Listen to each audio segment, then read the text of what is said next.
ku danna mana subscribe sannan ku danna alamar ƙararrawa domin samun sababbin shirye-shiryenmu na Kannywood Radio. Jerin waɗansu daga cikin jarumai ƙwaya 4 waɗanda suka samu miliyoyin kuɗi a cikin wannan shekarar. Waɗannan jarumai ana ƙiyasin cewa sun fi kowane jarumai samun kuɗi a cikin wannan shekara da muke ciki. Jaruma ta farko da ta samu kuɗi maƙudai a cikin wannan shekarar ita ce Momi Gombe. Jaruma Momi Gombe tana yin fina-finai haɗi da waƙoƙi, sa'annan kuma tana gabatar da wasu talluka da ake bata na kamfanonuwa. Wannan ayyuka da take yi su ne suka sa ta samu maƙudan kuɗin da babu jarumar da ta samu kuɗi a cikin wannan shekarar, musamman ma a cikin jarumai masu tasawa, ba wai a cikin gaba ɗaya jaruman Kannywood ba. Duk da haka wannan jaruma tana yin business ɗinta a gefe, inda ta buɗe wasu harkoki waɗanda suke ƙara kawo mata kuɗi a wannan lokaci. Ita dai wannan jaruma a halin yanzu ita ce superstar a ɓangaren fim, ko kuma ka sa ta a cikin waƙa, wadda za ka ga in dai aka yi waƙa da ita ko kuma aka yi wani fim da ita, za ka ga fim ɗin yana tafiya, ana kallon shi sosai. Don haka ne wannan jaruma take samun mutane daga ko'ina da take samun ayyuka a wannan lokaci. Ana kiyasin cewa motar da wannan jaruma take hawa a yanzu a cikin jarumai maza na cikin Kannywood ba kowa ne ma yake hawa mai tsadar ta ba. Wannan jaruma a halin yanzu tana tare da wannan babban daraktan Sunusi Oscar, wanda shine manajanta a halin yanzu, kuma shine wanda duk abin da za ta yi na harkar fim shine yake wuce mata gaba. Sa'annan kuma tana tare da wasu manya-manyan jarumai da kuma mawaƙa na cikin masana'antar Kannywood.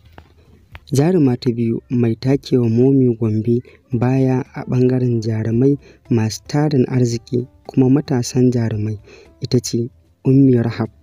Ummi Rahab tana da maƙudan kuɗaɗe wanda ta same su a cikin wannan shekarar. Ita dai jaruma Ummi Rahab ta samu kuɗaɗenta ne ta ɓangaren waƙoƙi da fina-finai da ta yi, amma kuma manya-manyan kuɗin da ta samu ta same su ne ta ɓangaren wasu 'yan siyasa waɗanda suka bata wasu kuɗi da ta yi musu wani talla. Shine babban jigon tarin kuɗin wannan jaruma Ummi Rahab. Ita dai wannan jaruma ta fi karkata ne ga ɓangaren tallace-tallace da ma kuma wasu business wanda take gabatarwa, amma dai duk da haka tana gabatar da sana'arta ta fim cikin kwanciyar hankali da walwala.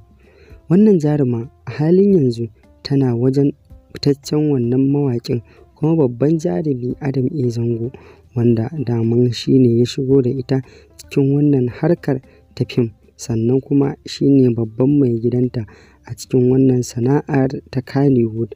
Sa'annan kuma shine manajanta, shine dai ya haɗa komai da komai wanda yake kula da wannan jaruma Ummi Rahab. Hasali ma dai shine wanda aka baiwa amanar wannan jaruma Ummi Rahab. Ita ma wannan jaruma a halin yanzu tana hawa wata mota mai tsada, wadda a cikin masana'antar Kannywood ba kowace jaruma ce take hawa wannan motar ba. Duk da cewa wannan jaruma ba wai wani jimawa ta a cikin masana'antar Kannywood ba, amma kuma lokaci ɗaya ta samu arziki a cikin wannan masana'antar ta Kannywood. Wannan jaruma ita ce jarumar da ta fi kowace jaruma ƙarancin shekaru a cikin masana'antar Kannywood, wadda take da kuɗaɗen da wasu manya-manyan jaruman ma ba su da su. Wannan jaruma a halin yanzu ba ta da wani buri illa a yanzu ta yi bidiyon waƙa da fitaccen mawaƙin nan Hamisu Breaker. Jaruma ta uku wadda a halin yanzu ita ma take hawa babban mota mai tsada a cikin masana'antar Kannywood, sannan kuma ta tara manya-manyan jaruman Kannywood waɗanda su ne masu gidanta a cikin wannan sana'a ta Kannywood. Sa'annan kuma wannan jaruma tana yi wa manya-manyan 'yan siyasa tallukan jam'iyyoyinsu ko kuma tallukansu na wasu tarurruka da za su yi domin su samu tarin jama'a a wajen wannan taro da za su gabatar. Sa'annan kuma wannan jaruma tana yin waƙoƙin siyasa ta hau kan bidiyonsu, kuma wannan jaruma tana ba su abin da suke so a kan bidiyoyin waƙoƙin da take gabatarwa. Shine dalilin da ya sa a yanzu in dai za a gabatar da wani bidiyon siyasa dole sai an nemi wannan jaruma, domin ita ce jarumar da take kan lokacinta. Sa'annan kuma mutane suna matuƙar son su ganta a cikin bidiyo, domin in dai da akwai ta a cikin bidiyo mutane suna tsayawa su kalli wannan bidiyon. Wannan jaruma ta taso a 'yan ƙananan shekaru, inda wannan jaruma ba ta fi shekara 3 zuwa 4 a cikin masana'antar Kannywood ba, amma kuma duk wani jarumi da yake ji da kanshi a cikin masana'antar za ka ga yana da alaƙa wannan jaruma. Sanadiyyar ɗagawarta a cikin masana'antar Kannywood wani shiri ne wanda suke gabatarwa da Lawan Ahmad mai suna Izzarsu. A cikin wannan shirin ne ta taka muhimmiyar rawa, inda a cikin shirin ne ta tara duk masoyanta waɗanda take da su a halin yanzu, domin a cikin wannan shiri ne aka bata babban rol wanda kuma take yin abin da ya kamata a cikin wannan shiri. A halin yanzu ita ma wannan jaruma in dai za a gabatar da wani babban fim kuma shahararre za ka ga ana ƙoƙari a sa ta a cikin wannan shiri, saboda yanzu tana kan zamaninta ne, kuma daman duk jarumar da take kan lokacinta an fi so a sa ta a cikin manya-manyan fina-finan da za a gabatar na shekarar da take ciki. Ita ma wannan jaruma bacin sana'ar fim tana da wasu sana'o'in waɗanda take samun kuɗaɗe ta ɓangarori da dama. Shine dalilin da ya sa ta samu kuɗaɗe masu nauyi a ƙanƙanin lokaci. Jaruma ta 4 wadda ita ma a wannan shekarar ne ta ƙara samun arziki a cikin masana'antar ta Kannywood ita ce jaruma Zara Diamond. Wannan jaruma Zara Diamond ta samu kuɗaɗe ne ta wasu ɓangarori da dama. Wannan jaruma ta samu kuɗi ta ɓangaren harkokin fim wanda take gabatarwa a waɗannan lokaci. Sa'annan kuma wannan jaruma tana karɓar tallace-tallace daga gurare da dama, inda wannan hanya da take yin tallace-tallace ta ƙara ba ta dama wajen samun kuɗi sosai a ɓangarorin business ɗinta.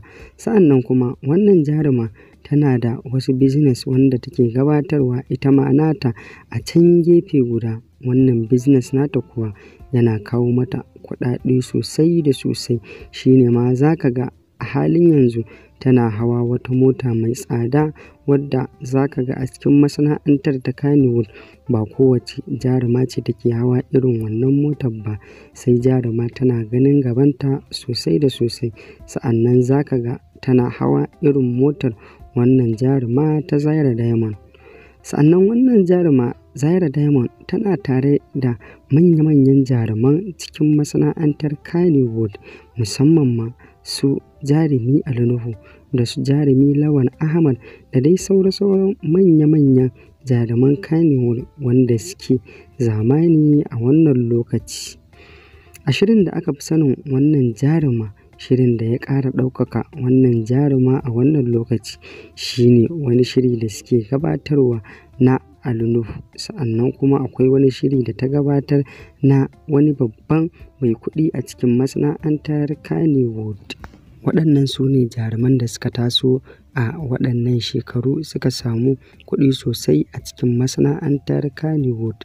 Idan wannan ne farkon zuwan ku wannan tasha, ku danna mana subscribing, sannan ku danna mana alamar ƙararrawa domin samun sababbin shirye-shiryenmu da zarar mun ɗora a cikin wannan tasha tamu mai albarka. Sa'annan kuma ku tura mana wannan bidiyo zuwa 'yan uwa da abokanan arziki. Mun gode. Ku danna mana subscribe, sannan ku danna alamar ƙararrawa domin samun sababbin shirye-shiryenmu na Kannywood Radio.